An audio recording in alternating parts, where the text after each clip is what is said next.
Okay, let's talk about this week. Ladies and gentlemen, welcome back to the show. My name is Ross Wilson, again, of Team SF My Foot Hurts.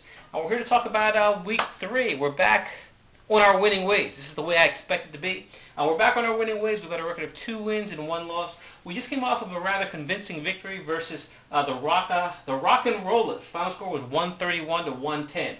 Scored 131 points. This is the largest output so far this year. So we're getting better, we're ever improving, and we're well on our way to our foot hurting some more en route to a championship. Let's see what happened last week. Let's see. Peyton Manning did very well on the road at Denver. He accounted for 24.9 points for us. Chris Johnson, accounted for 24.5 points on the road against New York. It's very nice when you can have your top performers perform on the road because you never know what to expect, but yet when they do well, that's another nice pat on the back you can give for yourself. Arian Foster struggled a little bit in a loss against Dallas. As you know, Dallas pulled off the upset. I didn't see that coming. Kudos for Dallas, I suppose. But Arian Foster came up with 10.6 points for us. A disappointing performance was put out by Wes Welker. I guess we got a little bit overly excited in reference to what he did in weeks 1 and weeks 2. But he only accounted for 4.5 points for us in a home victory over Buffalo.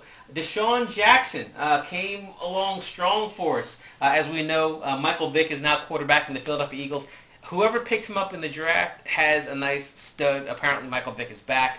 With that being said, Deshaun Jackson accounted for 22.1 points. Wow, nice. A touchdown pass and 153 yards receiving. Santana Moss came through for us as well, 16.4 points per game.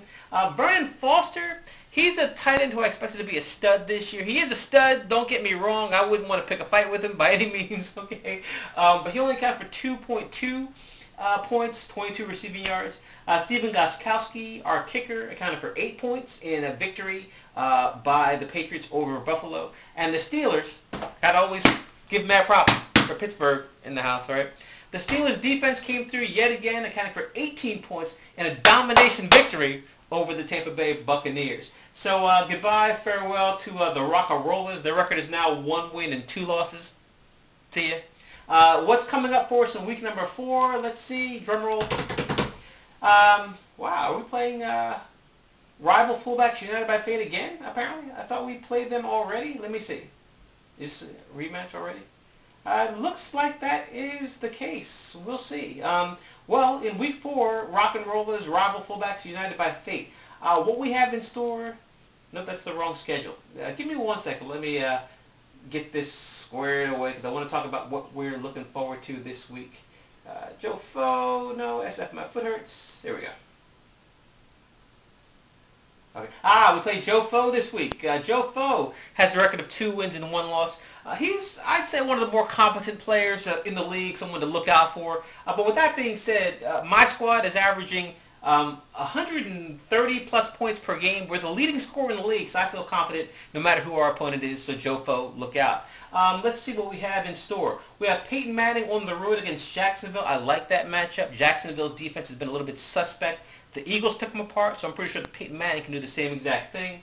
I've got Chris Johnson at home against Denver. Chris Johnson had a subpar week, if you ask me, so I expect him to do very nice things at home versus Denver. We've got Arian Foster on the road against Oakland. I like that matchup.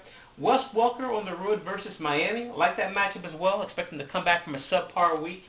Deshaun Jackson at home against Washington. Expect big things from any Eagles players this week. Donovan McNabb is back in town, and I'm sure the Eagles ownership, Eagles management, the Eagles ball boys want to see an amazing performance against McNabb. I like McNabb personally, class act if you ask me, but expect the Eagles to try to put the beat down on Washington, and I think it might very well happen. So Deshaun Jackson, like that matchup against Washington secondary. I've got Santana Moss right now in the lineup on the road against Philadelphia. I think Washington will be playing from behind. It'll be a tight game. And Moss is good. One thing he's good at is big plays. So I expect a big play or 2 from Santana Moss. And the Eagles' defense is a little bit suspect. So Santana Moss, I expect nice things from this week. Vernon Davis is on the road against Atlanta. I expect him to come back from a subpar week, and he'll be my starting tight end. Stephen Gostkowski is on the road against Miami. I like that matchup, although kickers, they can be very important when you need that extra 1 or 2 points. So I do like that matchup. And we've got the Steelers at home versus the Baltimore Ravens. That is some serious smash mouth football. So I'm pretty competent in terms of starting the Steelers as my #1 starting defense versus Baltimore. If Baltimore scores points, they won't score more than 16 if they do score any points at all in this game. So that's my matchup versus Joe Faux. Joe's matchup, Phillip Rivers, Michael Turner, Maurice Jones-Drew, Chad Ochocinco, L. Murphy against for Oakland, wide receiver, Malcolm Floyd, Clark, Crosby, no defense yet. He's still setting up his squad, so I won't talk about him just yet. But once again, we're back on our winning way. 2-1, technically the #1 team in the league right now because of the points we've scored. So expect some nice things. League, look out. Conan, I want you back. Look out. That's about it. Again, continue to follow us on NFL.com. This is Ross Andre from Team SF Sorefoot. My foot hurts. Signing off. See ya.